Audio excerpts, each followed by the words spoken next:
मला बाबांनी सांगितलं होतं. म्हणले की कुठे राहतो आपण, आपली एक युनिव्हर्स आहे. बरोबर. त्या युनिव्हर्समध्ये इन्फायनाईट गॅलेक्सीज आहे. त्या छोट्या कोपऱ्यात एक आपली मिल्की वे आहे.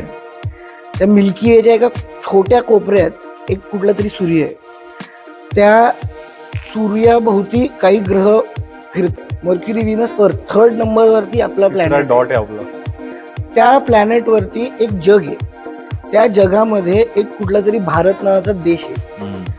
त्या भारतामध्ये एक महाराष्ट्र नावाची एक स्टेट आहे.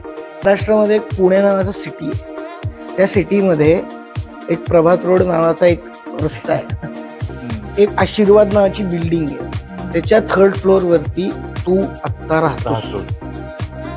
तू एक सँडचा पार्टिकल आहे. त्यामुळे यू हॅव टू डिसाइड की तुला तुझं आयुष्य कसं जगायचंय.